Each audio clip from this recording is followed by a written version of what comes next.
tarde a todos e a todas. Meu nome é Alexandra e hoje estou aqui com o Arthur Teixeira e o Rodrigo Torim, que já vou apresentar, para a gente dar continuidade à série Contrafogos, a nossa série de entrevistas ligada ao projeto Origens Intelectuais do Anti-Intelectualismo. A ideia, né, como nos vídeos anteriores, é a gente fazer uma conversa com, no caso, um professor de história, mas a gente falou também com antropólogas, sociólogas, enfim. Enfim, uma conversa com outras disciplinas também, mais articuladas a partir desse eixo da história intelectual, a respeito de temas que tangenciam questões muito contemporâneas que envolvem a universidade, as críticas que ela recebe, os instrumentos de desconfiança pública dirigidos em relação a ela, enfim, né? Então, como vocês já têm acompanhado, né, o eixo é um pouco por aí. Eu vou apresentar rapidamente o professor Rodrigo Turim e aí já vou fazer a primeira pergunta para a gente começar a conversa. O Rodrigo Turim é professor associado de Teoria da História na Universidade Federal do Estado do Rio de Janeiro, a Unirio, e atualmente é coordenador do Laboratório de Estudos em Teoria, Historicidade e Estética, sediado na Unirio.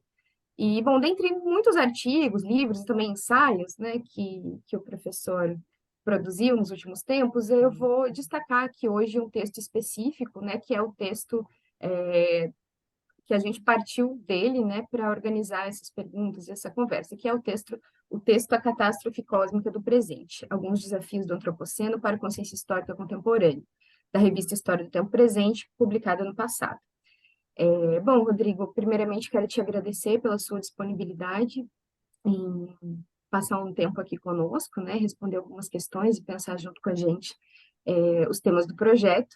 E eu queria, assim, fazer uma primeira pergunta para a gente começar, baseada, na verdade, assim, fazer uma pequena elipse, mas bem pequena mesmo, né, porque dentro desse projeto, um dos primeiros textos que a gente leu aí, em 2021, já faz um tempo, era um texto que o Steven Shape publicou, foi traduzido, né, na Revista Brasileira de História da Ciência, era um texto sobre negacionismo, crise da verdade, etc. E nesse texto ele falava uma das provocações do texto era a seguinte, né, que quando a gente fala que as pessoas são negacionistas da ciência, né, isso não quer dizer que elas sejam contra a ciência em si, né, porque ninguém, por exemplo, fica preocupado ou se mobiliza ou vai para as ruas para discutir molécula ou alguma coisa muito técnica, né, mas que para ele, essa postura negacionista estava associada sempre à defesa de alguns valores. Então, não era um problema da ciência de modo amplo, né? Mas de algumas áreas específicas, né? E da nossa, sobretudo. Por que estou dizendo isso, né? Porque eu fiquei pensando, né? Se fizer sentido esse raciocínio dele, que tipo de valores são negados, ou são atacados, ou são confrontados, quando a gente vê, mesmo numa situação catastrófica, né, para usar o seu termo, como é que a gente vive nos últimos dias, aqui no Brasil, inclusive, que valores são esses que fazem com que as pessoas não, enfim, não se... Ou sejam abertamente negacionistas, ou parecem que estão um pouco, assim, anestesiados, né, diante disso. Tudo isso, né, esse questionamento mais amplo, ele veio e tomou forma a partir de um trecho do seu texto, né, e aí vou te citar, né, foi justamente a poderosa crença nessa imortalidade histórica o que veio a produzir seu contrário, o fechamento do futuro e a iminência de um apocalipse sem redenção. Né, e segue depois em outra frase, que atualmente já é possível, é necessário, imaginar e pensar um futuro sem nós.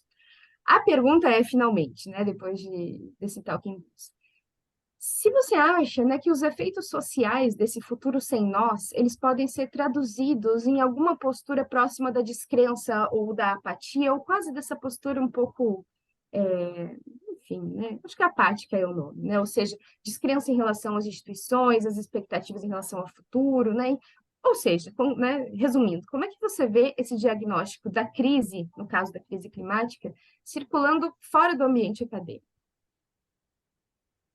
Bem, antes de tudo, obrigado pelo convite, Alexandre. É um prazer estar participando do projeto, né, com o Arthur, a Ingrid, os alunos.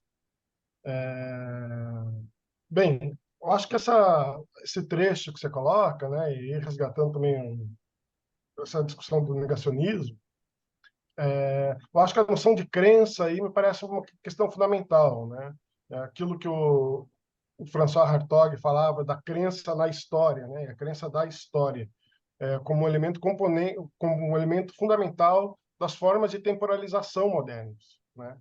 E aí eu acho que tem que resgatar um pouco algumas premissas para que talvez isso fique mais claro, assim. Eu acho que estruturalmente a temporalização e as formas de organização das instituições modernas estão ancoradas numa promessa, né? E essa promessa implica uma certa noção de futuro, que é um futuro aberto e, no limite, na escala humana, quase inesgotável, né? Então, você vê aquilo que Kozelik chama de uma expansão do horizonte de expectativa como um espaço onde você pode realizar essas promessas de redenção, seja elas calcadas na igualdade, calcadas na liberdade, né? Calcadas no consumo, no caso do capitalismo, enfim. Então, eu acho que esse futuro é fundamental na estruturação da relação do Estado e das instituições, como a instituição da ciência, a instituição da educação, que vão sincronizando esses indivíduos em torno dessa promessa e da disputa também política, ideológica, de como realizar essa promessa, né? Então, o pressuposto desse modelo moderno de temporalização é essa abertura e a garantia do futuro. O futuro está garantido, ele não é jamais colocado em questão na sua própria existência, né? Então, esse me parece um elemento fundamental que a catástrofe climática hoje traz, é que o futuro, de repente, não é mais uma garantia, ele não é mais um pressuposto.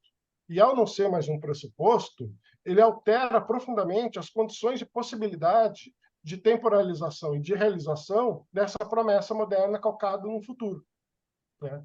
Então, isso eu acho que me parece um elemento fundamental que talvez ajude a explicar uma série de sentimentos contemporâneos, de descrença, de ceticismo, de negação, de apatia, né?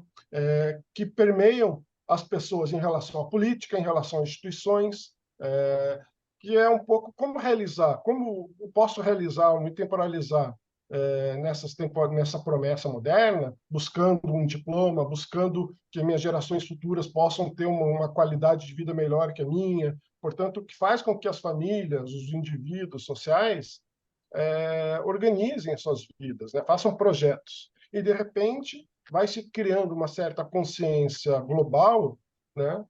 De que isso não é mais possível, né? Se a gente fosse realizar a promessa moderna, tendo os moldes europeus ou norte-americanos, a gente precisaria de 6 ou 7 planetas para poder realizar essa promessa, né? E isso, obviamente, que gera hoje um efeito psicológico muito grande nas pessoas, que eu acho que a gente ainda não compreende devidamente, né? E não é necessariamente consciente esse efeito. Ele não começou propriamente apenas com a questão climática, eu acho que ele já começa, por exemplo, no pós-guerra, com a ameaça atômica, que hoje um pouco até se perdeu o peso que isso tinha, nesse período da década de 50 e 60, que era a possibilidade da humanidade poder por fim a sua própria história, né? Pela primeira vez, uma espécie é capaz de se auto-extinguir. Portanto, o futuro ali já, de fato, não estava mais dado, né? É isso que o filósofo Gunther Anders vai apontar e chamar todas as gerações, a partir daquele momento, como gerações do tempo do fim. Não quer dizer que o tempo vai acabar, que não é o fim do tempo, mas é um tempo do fim, onde o fim da própria condição de temporalização sempre vai estar colocada de alguma maneira, no caso, pela possibilidade técnica da bomba atômica e hoje por um botão que, em parte, já foi apertado, que é o botão do aquecimento climático, né?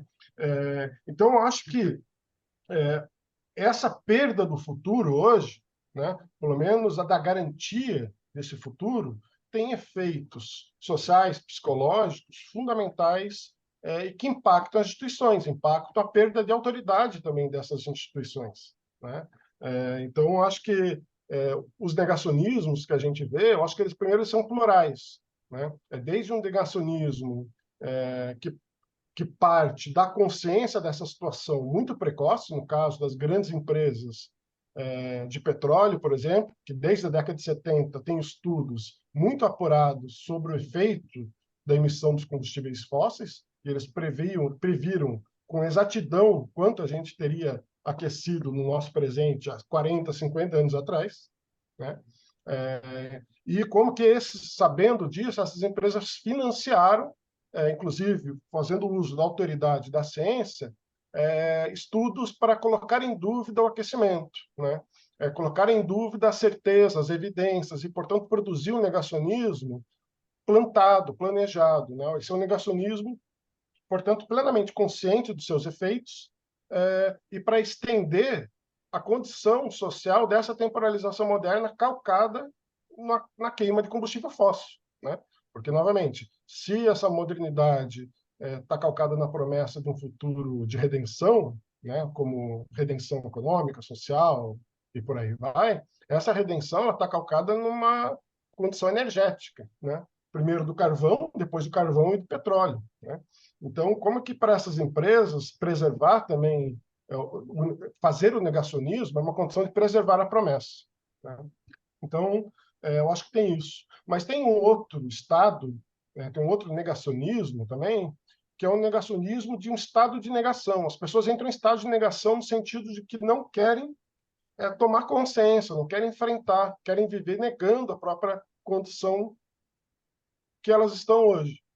E isso, eu acho que abre para essas pessoas, para esses grupos sociais, né? Elas são muito mais afeitas a uma série de discursos de usos políticos desse estado de negação para promover ataques contra a ciência, ataques contra a democracia, ataques contra, enfim, uma série de elementos e valores sociais herdados dessa também dessa modernidade. Enfim, então eu acho que tem uma série de elementos que mostram aí, e essa me parece uma questão fundamental, né, um descompasso entre as condições atuais de temporalização e a insuficiência dessas linguagens, das instituições modernas, herdadas, calcadas num tipo de promessa e temporalização moderna.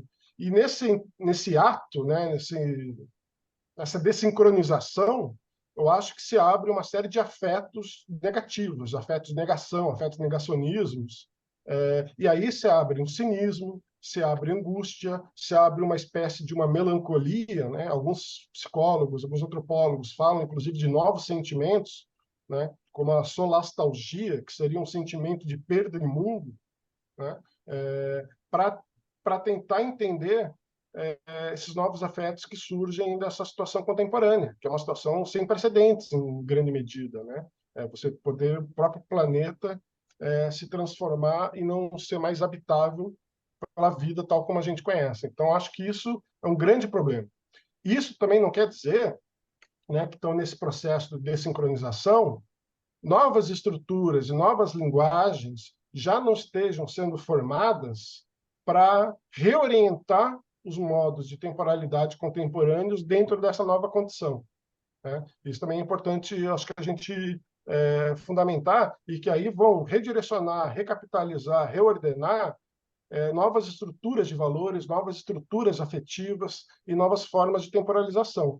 Isso tanto pela direita quanto pela esquerda, né? Você vai ter, porque você tem também esse fascismo ou esse negacionismo contemporâneo, mas você tem também uma extrema direita que já aponta para uma dimensão climática, que não nega mais a dimensão climática, mas capitaliza a crise climática para reforçar valores como a questão da identidade, do solo, da pátria, do fechamento, da proteção, da violência, como você também tem renovações da linguagem da tradição socialista, da tradição de esquerda, né?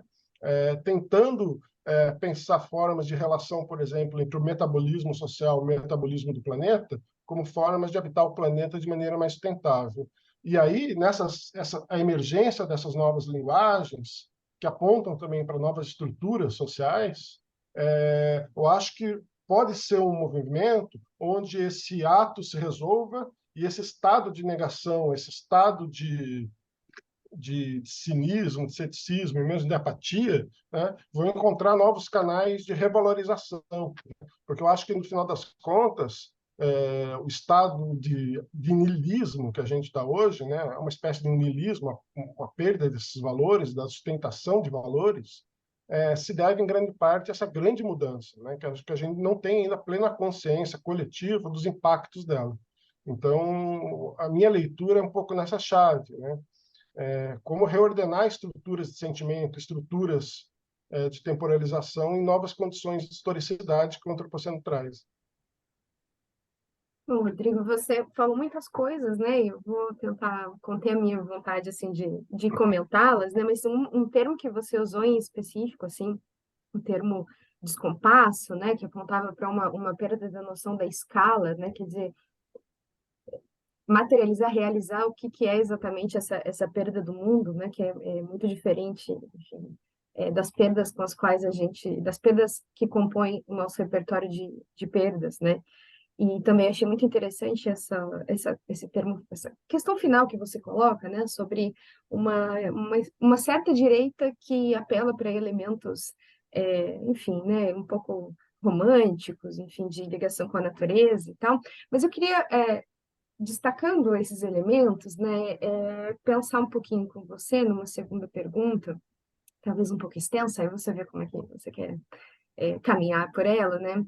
É que você comenta, né? Você comentou muito pontualmente que esses efeitos dessa descrença eles permeiam vários grupos sociais, né? E, enfim, eles não são simplesmente assunto de acadêmicos, né? Muito pelo contrário. No entanto, né, essas questões, esses rearranjos, esses imperativos, eles também colocam questões para dentro da universidade, para dentro das ciências humanas, da história, enfim.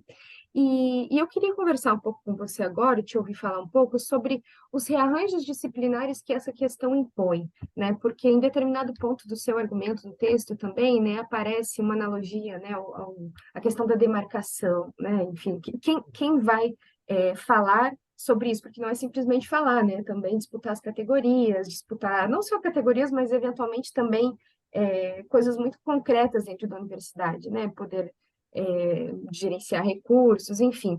Então, pensando um pouco nisso, né, nessa inflexão que esse problema traz para dentro da instituição, eu queria te perguntar como é que você vê dois movimentos, né? O primeiro deles, uma aproximação tensa ou não tensa entre historiadores e geólogos, né, que você menciona na discussão sobre esse conceito de escala propriamente dito, né? E no segundo movimento, né, pensando na parte que você menciona ali, o Chakrabarti, o conceito de habitabilidade, se a gente poderia pensar também numa aproximação, numa reaproximação positiva, com uma parte específica da filosofia, né, que pensa questões como, enfim, o esgotamento da era da técnica, o habitat poético, enfim. Então, eu queria te ouvir falar um pouco sobre esses rearranjos disciplinares. É, não, perfeito. Assim como eu estava falando que essa mudança, né, ela traz consequências estruturais nos modos de temporalização da sociedade moderna, e isso afeta as instituições que são criadas, organizadas para sincronizar esse sonho, essas promessas modernas. A universidade é uma dessas instituições e ela é profundamente afetada por isso, né, na sua organização e nas suas dimensões de demarcação de disciplinas, né? Como coloco no texto ali, eu acho que isso é sempre importante frisar, até o século XVIII, a história civil e a história natural eram os gêneros que andavam juntos, tá? A partir do século XVIII, durante o século XIX, que vai propriamente se criar uma nova estrutura de demarcação das ciências, que vai fundamentar a universidade moderna, né? Calcado nas ciências naturais, nas ciências humanas, e aí vão se delimitar também diferentes temporalidades, né? A temporalidade da geologia e aí a temporalidade de outras disciplinas, como da biologia, é um tempo da natureza, um tempo do planeta, e a temporalidade das humanidades, da história, é um tempo social, é um tempo humano, né? Então você vai criando essa demarcação em função ali dessa grande divisão que se opera entre o século XVIII e XIX. Inclusive, essa própria ideia de um futuro no limite inesgotável por parte da história só é possível como pano de fundo desse tempo do planeta que se estende para 4 bilhões de anos, né? Então, comparar esse tempo da história de 10, 11 mil anos a 4 bilhões faz com que o tempo de realização do futuro se torne quase inesgotável, né? E, de repente, o que a gente vê hoje é que esse tempo do planeta ele é muito menos estático, muito menos imóvel, né, do que se imaginava, né? Na verdade, hoje que a gente está vendo uma aceleração do tempo do planeta e uma incapacidade do tempo da política de responder às demandas dessa aceleração do tempo do planeta, que é produzido pelo tempo social e econômico, né? Então, como é que esses tempos hoje se entrecruzam, né? Ao se entrecruzarem, isso tem um efeito disciplinar evidente, né? Você não tem como hoje pensar a totalidade desse fenômeno da crise climática sem fazer uso de uma série de disciplinas e fazer convergir essas disciplinas. A questão daí que se abre, me parece, são duas, né? Eu acho que isso gera, por um lado, conflitos por outro lado, gera indeterminação, né? O que eu quero dizer com isso? Conflitos, porque eu acho que, por exemplo, quando vai se definir o que é o antropoceno, né, a questão é qual das disciplinas vai ter autoridade de enunciação para dizer o que é o antropoceno, né? A geologia, né, que é o antropoceno entendido como como uma época geológica, né, é a ciência do sistema Terra, que usa outros critérios, que são critérios de um sistema Terra, que envolve outras disciplinas, física, biologia, e por aí vai, ou são a história, que marca o antropoceno, a história e as ciências humanas, que marca o antropoceno como uma época histórica que a gente está vivendo, né? Portanto, que implica humanos, implica sociedade, implica capitalismo. Eu acho que a gente tem um conflito nisso, porque as formas de classificação são diferentes, elas seguem lógicas diferentes, implicam dimensões políticas diferentes, né? Para a geologia, com seus critérios de estratigrafia sincrônicas, o antropoceno vai ser oficializado agora, uma época que começa de 1950 em diante, né, com a chamada grande aceleração. Portanto, o critério técnico deles é um indício empírico da criação de uma estratigrafia sincronizada globalmente, com alguns elementos identificáveis, e isso é possível de maneira mais evidente para eles a partir de 1950. Mas do ponto de vista do historiador, por exemplo, isso é problemático, né? Porque dizer que o antropoceno começa em 1950 é você não entender as causas anteriores desse antropoceno, né? Como um processo, né? E, ao mesmo tempo, que pode remontar até o século XVI, mesmo como alguns cientistas do sistema Terra defenderam, né? Que é quando você tem expansão marítima, você tem efeitos na própria colonização da América que afetam a temperatura do planeta já. Então, e o mais importante é que essas classificações, por mais que elas queiram parecer apenas técnicas, elas têm implicações políticas, porque elas resultam em modos normativos de como lidar com o antropoceno, né? Se o antropoceno começa em 1950, o problema não é a sociedade industrial, não é o capitalismo, mas apenas alguns elementos desse capitalismo que precisam ser ajustados, né? Daí você vai falar de um tipo de transição energética específico. Se você remonta ao século XVI, ou mesmo ao século XVIII, outras proposições normativas vão se colocar, né? Que aí implicam um sistema social como um todo. De todo modo, acho que tem uma série de conflitos hoje entre essas disciplinas para dizer o que é o antropoceno, como dizer o antropoceno, né? E quais são as suas implicações disciplinares e políticas. Aí abre para outro elemento, que eu acho que é um elemento de indeterminação, né? Porque há uma consciência também por parte desses vários cientistas das humanidades, das ciências exatas, naturais, da limitação das suas disciplinas para abarcar esse fenômeno, né? Então, você cada vez vê mais cientistas do sistema Terra dialogando com filósofos, com sociólogos, com historiadores, com geólogos, ainda que esse diálogo seja, às vezes, difícil e tenso, né? A questão é como que desses diálogos que vão se produzir novas agendas, novos protocolos, novas formas de construir conhecimento que vão implicar o redesenho das divisões, né, das fronteiras disciplinares. Isso é o caráter da indeterminação. A gente não tem muita visão de como isso vai se operar, em que ritmo isso vai se operar, né? Talvez uma possibilidade porque tem uma inércia das próprias disciplinas, né? Todo mundo já viu aí quando quer mudar uma disciplina, o trabalho que é, como tem uma resistência, as disciplinas têm um tempo inercial muito forte, né? Mas essa pressão de fora tem causado alguns movimentos, já me parece, de redefinição dessas fronteiras. Aí eu penso, por exemplo, pegar o caso da Itália, né?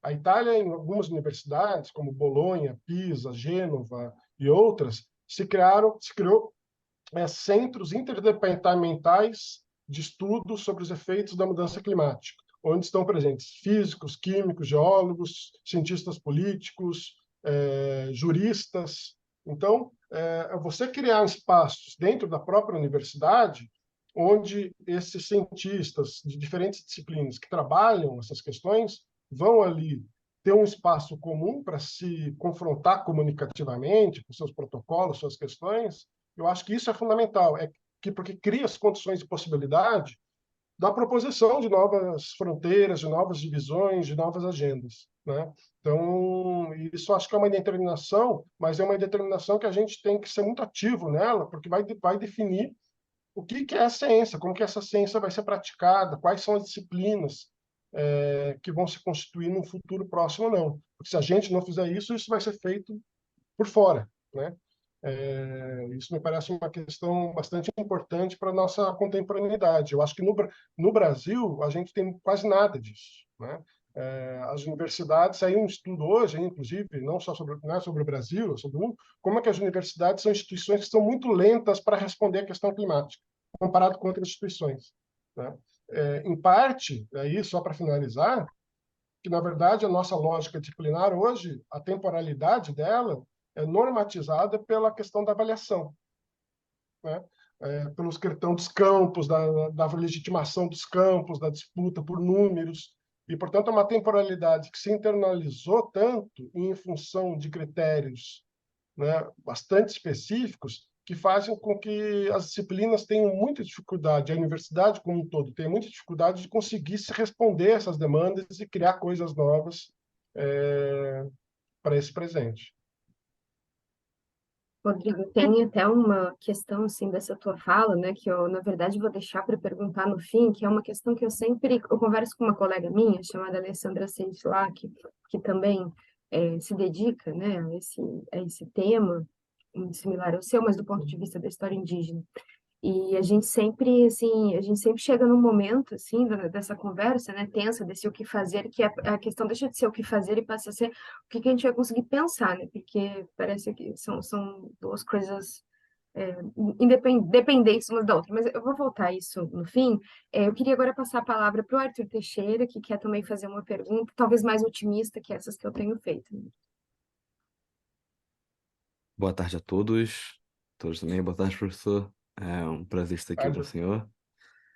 Eu queria fazer só um breve comentário sobre a sua fala anterior, né? Que no episódio anterior, no episódio 4, nós tivemos o professor Carlos Milani e ele tem um projeto que é muito similar ao que você falou, que é o Observatório Interdisciplinar das Mudanças Climáticas, que ele tenta reunir estudantes e profissionais de diversas áreas de atuação exatamente para investigar formas de como lidar com isso.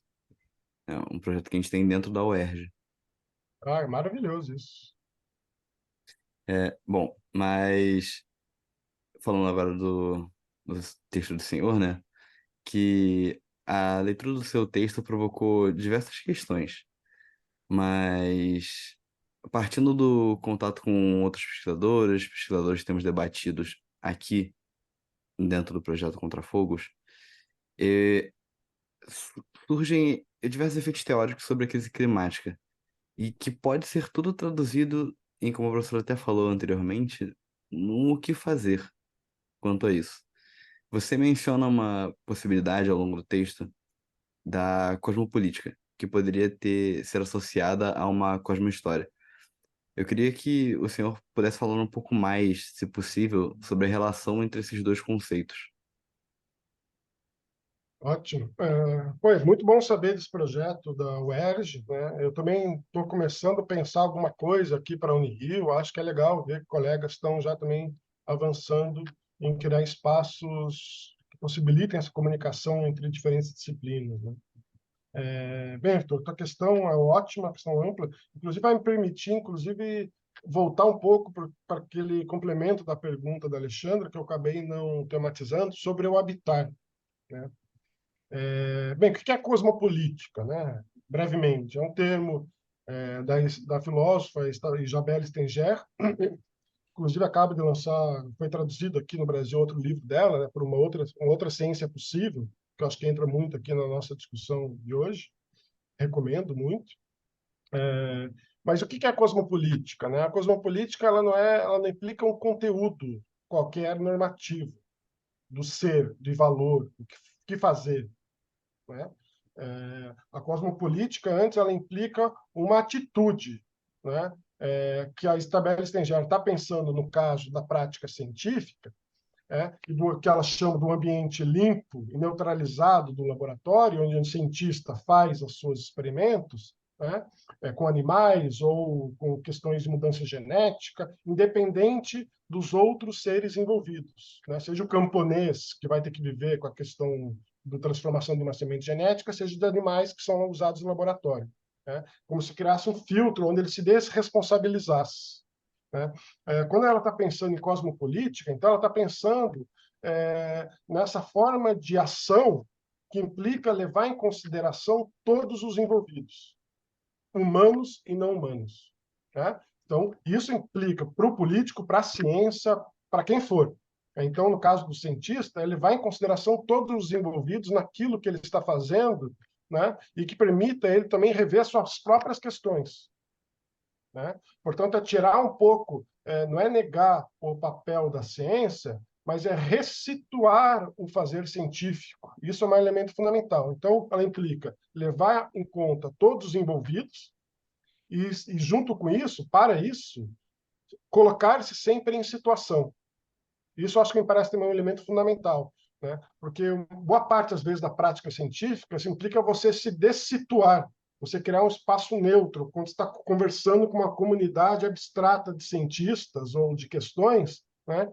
E esse se ressituar, ou como vai dizer o Bruno Latour, né? Reaterrar, com um elemento que possibilite a cosmopolítica. Então, ela não é um valor específico, mas é um modo de como que esses valores são produzidos e negociados a partir de diferentes especialidades, diferentes papéis, né? Então, essa eu acho que é uma questão fundamental sobre uma cosmopolítica, que envolve, portanto, um ato de diplomacia, de negociação, né? E aí eu acho que, pensando para a história, o que seria uma história cosmopolítica, né? Eu acho que ela seria uma história que teria pelo menos 4 características. Em algumas dessas características, acho que já são realizadas hoje por correntes historiográficas. Assim. Primeiro, eu acho que é levar em conta todos os envolvidos. Daí isso implica humanos e não humanos, né? Hoje uma história, hoje quem faz história multiespécies, história ambiental, já trabalha com isso há muito tempo, mas eu acho que isso deve ser aplicado para todos os ramos da história. Isso é um elemento fundamental, né? Quando a gente está falando das implicações do antropoceno para a história, não é história ambiental. Quem faz história política, quem faz história econômica, tem que levar em consideração naquilo que está fazendo os agentes humanos e não humanos que estão sendo implicados naquela história que está sendo traçada e narrada ali, né? Quem faz história política, idem. Portanto, é fazer quase uma história ecológica, né? Ecologizar os agentes, e não só essa humanidade, ou esse social autônomo a esses outros agentes. Essa é uma primeira questão, me parece importante, de uma história cosmopolítica, né? Levar humanos e não humanos, todos implicados, e aí, junto com esse outro elemento que eu tinha falado, da Stenger, que é colocar-se em situação, me parece também que uma história cosmopolítica ela precisa fundamentalmente respacializar-se, né? A característica fundamental da disciplina histórica moderna é temporalizar o espaço. Os espaços são temporalizados em função de um grande tempo, que é aquela história singular, coletiva do Koselleck, né? Então, você tem espaços mais avançados, menos avançados, o primitivo, você temporaliza o espaço, né? Me parece que hoje o papel do pensamento histórico, da prática historiográfica, é respacializar o tempo. né? Isso implica, portanto, esse situar-se. O que é a temporalidade? Quais são as formas de temporalidade vinculadas a espaços específicos? Isso é fundamental, porque isso leva ao historiador a pluralizar o tempo, né? Diferente dessa história moderna de um tempo singular coletivo, no momento que você começa a espacializar o tempo como formas de experiências localizadas, espacializadas, né? Você vai ser levado necessariamente a pluralizar as temporalidades, inclusive entender os tempos como uma série de conflitos, como uma série de políticas temporais, né? E não tem um tempo superior que abarca todos eles, né? Então, isso me parece um elemento fundamental, um outro elemento fundamental que eu chamaria aí de um efeito cosmopolítico para a história. E, por fim, eu acho que também é fundamental abrir novas formas e usos do passado, né? Por exemplo, quando você vai fazer uma história para povos ribeirinhos, quando você vai dialogar história com povos indígenas, não é fazer essa história ou um protocolo temporal, um protocolo disciplinar sobre, né, aqueles objetos, mas é fazer uma história negociada com eles. E aí implica formas de representação de passado que são muito distantes ou diferentes daquilo que a gente normalmente chama de passado ou de história.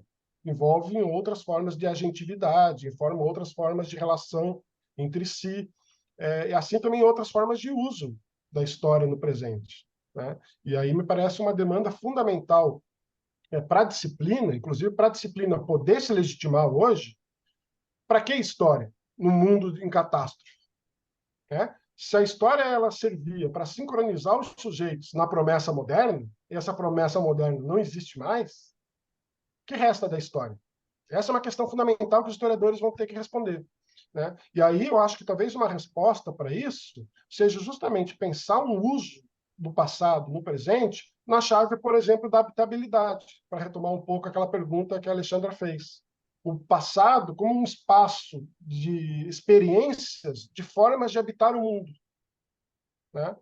Pluralizando essas formas, não mais temporalizando elas em estágios epocais, mas abrindo esse passado a partir de novas leituras, de novas formas de relação de humanos e não humanos, de ambientes, energias, como modos talvez de reatualizar, inclusive o topo da Magistra Vitae, né, a história como mestra da vida, que a história moderna apagou, para o presente, como formas de habitar, né? Então, você vai substituir uma noção como progresso, desenvolvimento, por uma noção de habitabilidade, de habitar, né?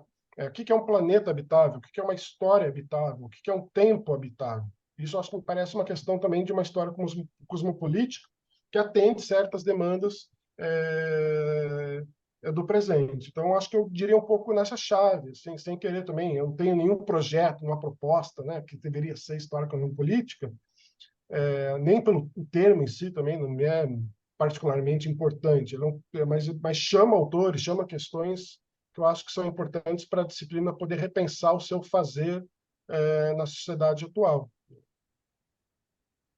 Bom, Rodrigo, bom, você disse que não tem, né, essa grande proposta, mas agora eu vou te convidar a pensar junto essa grande proposta. Por quê, né? Deixa eu contextualizar essa última pergunta e daí te deixar livre para ir pelo caminho que tu preferir. Como eu te disse, né, depois eu vou mostrar esse vídeo para a Alessandra, inclusive, que é uma grande amiga minha. Eventualmente, quando a gente conversa sobre esses termos, ou ela apresenta esses assuntos, enfim, a gente se vê um pouco numa situação que eu queria compartilhar contigo, né, que é uma situação, assim, parece que a gente não consegue, a gente só consegue imaginar puramente no plano teórico, porque no frigir dos ovos, no nosso cotidiano, na instituição, na verdade, a gente está tentando, inclusive, publicar muitos artigos sobre isso, mas que sejam em tais e tais. Porque, enfim, né, existem esses imperativos muito prosaicos, mas extremamente reais, tem um peso de realidade muito forte, e incide diferentemente sobre diferentes pessoas na universidade, em diferentes posições, enfim. Tudo isso, né, para te propor, assim, para finalizar essa conversa cheia de ideias, né, que tu nos traz, te propor um exercício de imaginação que eu propus a ela e a gente ainda não conseguiu chegar a termo, né, que você usou o termo atitude, e esse termo atitude, a primeira Sim. pré-pergunta, né, antes da pergunta, seria se esse termo atitude, ele seria uma atitude do nível, a nível individual, ou se seria possível pensar uma atitude mais ampla, né? Ou, em outras palavras, assim, para usar uma expressão meio hiperbólica, né? Mas, enfim, será que a gente consegue imaginar uma estrutura de universidade cosmopolítica ou alinhada a isso, né? Enfim, sem a questão do apego ao termo, mas nessa chave que tu está dizendo, a partir desse encadeamento de atitudes, ou, enfim, um sistema de recrutamento acadêmico nesses termos. A pergunta no limite, eu acho assim, que claramente não precisa responder, né, mas é só um convite, se esse tipo de proposta ou de perspectiva, ou de possibilidade, ele necessariamente parte do princípio de uma implosão de certa estrutura institucional, ou se o que tu usou a palavra negociação, né, ou se é possível construir essas pequenas práticas a partir de atitudes que não incidam sobre essa grande estrutura, mas que sejam da ordem do cotidiano, da pesquisa, da docência, enfim. Hum. É, não, essa questão é uma questão, acho que existencial para todos nós, né, Alexandre? Que estão ali no dia a dia do trabalho, né? Como operacionalizar essas discussões teóricas de uma maneira prática para a vida, assim. Enfim, eu acho que no que diz respeito à universidade, né, eu acho que a universidade é uma instituição fundamental e ela deve ocupar um papel fundamental nessa situação contemporânea, né? Mas para ela ocupar um papel central, ela tem que se redesenhar profundamente, né? E redesenhar as suas condições de temporalização. Acho que você tocou no ponto fundamental, né? Quando fala cosmopolítica é uma atitude. Essa é uma questão importante. Eu estava num evento semana passada de lançamento do livro da Isabelle Stenger, falando sobre essas questões, e eu fiz questão de ressaltar isso, né? Porque acho que às vezes algumas leituras dessa vertente e tal jogam muito por uma certa responsabilização individual. E eu acho que não é esse o caminho. Essa atitude cosmopolítica, esse hesitar, esse colocar-se em situação, esse desacelerar que a Isabelle Stenger fala, ela implica condições de possibilidade para isso, né? Eu não posso cobrar de um pós-graduando que tem que entregar o mestrado lá em 24 meses, não perde a bolsa, que ele desacelere, que ele tome uma atitude. Isso seria completamente irresponsável, né? Portanto, a questão, me parece, é pensar de maneira estrutural quais são essas condições sociais de temporalização da prática universitária e da prática docente. Eu acho que aí tem alguns elementos também.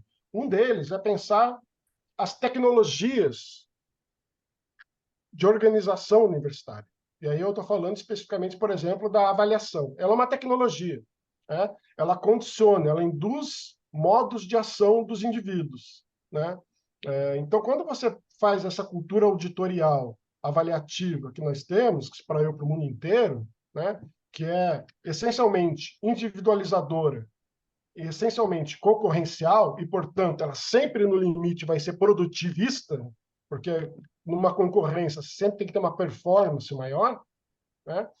Ela induz a prática cotidiana para esse tipo de temporalidade. E aí despolitiza. Isso que é um dos grandes conflitos hoje da universidade. Muita gente não concorda com esses critérios, com essa forma de avaliação, mas junto com isso se mostra uma incapacidade enorme de mobilizar ações contra isso, porque ela despolitiza, né? Um programa resolve desacelerar ou tomar uma atitude, esse programa vai ser descredenciado, vai perder bolsa, e quem vai pagar, no final das contas, é o aluno, né? E é por isso que ninguém para, que o primeiro que parar é afogado. Então, como que você cria mecanismos para combater isso, mas ao mesmo tempo propositivamente, criar novas tecnologias de avaliação que induzam outros tipos de atitude, possibilitem outros tipos de atitude, né? Daí, só para dar um exemplo, me parece, como que a nossa forma de avaliação ela é extremamente verticalizada, né? Ela sai da CAPES, é o mesmo formulário, o mesmo modelo, e vai se aplicar, só para pegar o caso de uma disciplina da história, no país inteiro.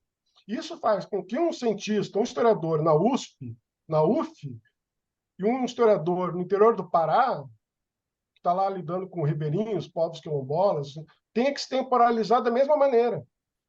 Eles estão em espaços, em ambientes completamente diferentes, aquela coisa que eu falei da espacialização, mas eles têm que abstrair esses espaços em função de uma forma de temporalização que converge lá para a CAPES, que é o mesmo formulário, o mesmo processo. Então, novamente, isso é um modelo moderno, ele temporaliza e desespacializa. O que a gente precisa criar, talvez, é formas de prestação de contas, que é importante, mas que revalorizem essa dimensão dos ambientes e dos espaços, onde cada universidade, onde cada pesquisador e o que cada problema de grupo de pesquisa demanda como tempo e espaço. E aí, sei lá, por exemplo, por que esses grupos, essas universidades não fazem projetos? Ó, 5 anos, nós queremos fazer isso, se interar com esses grupos aqui e prestar contas no relatório daqui a 5 anos dessas atividades. Né? Portanto, não reduzir qualquer tipo de atividade a determinados critérios numéricos que não possibilita isso. Então, me parece também a gente precisa ter propositivamente imaginação de tecnologias de avaliação, de prestação de conta, melhor dizendo, né? Que permitam respacializar as perguntas, a prática, o fazer docente, o fazer da pesquisa, para que essa questão da atitude cosmopolítica possa existir. Senão, ela não vai existir. Né? Então, me parece isso, pensar essa tecnologia, repolitizar a prática científica, a prática docente, a prática científica, a gente precisa repolitizar, não só no sentido de politizar do partido, de fora, repolitizar internamente, porque às vezes a pessoa politiza para fora, mas dentro é um extremamente tecnocrata. Né?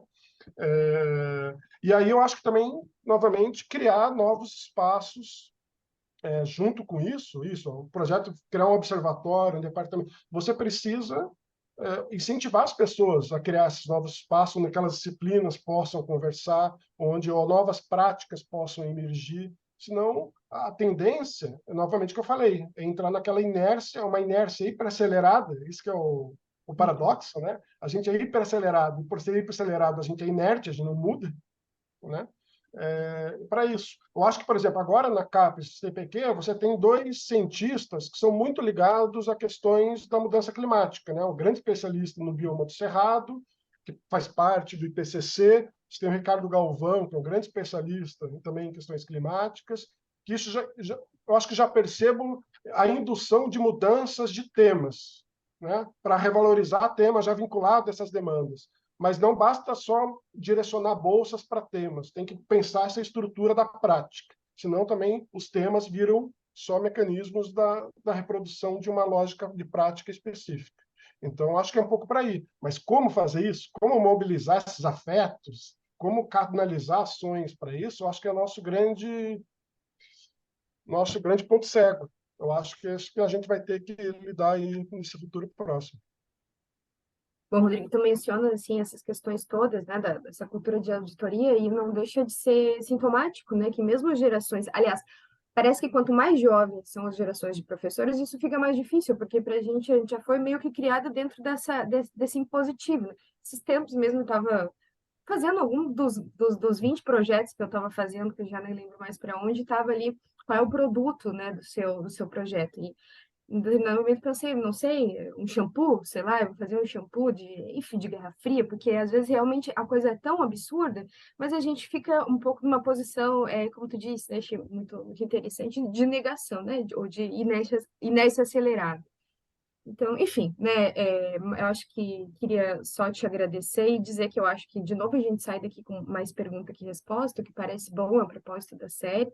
Então, eu gostaria de te agradecer pela disponibilidade, calma, né, nessa sexta-feira à tarde, quase noite.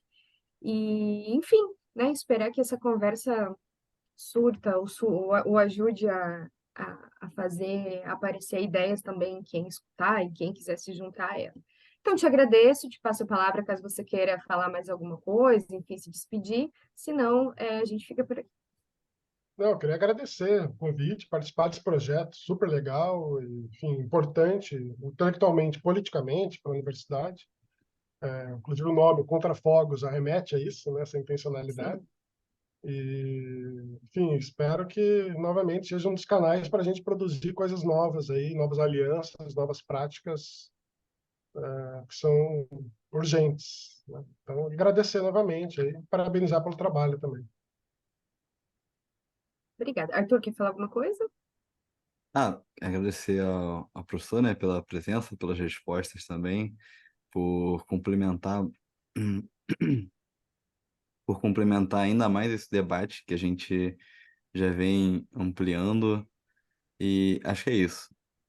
Pedir aos nossos ouvintes também para continuarem divulgando esse projeto, porque divulgação científica é muito importante.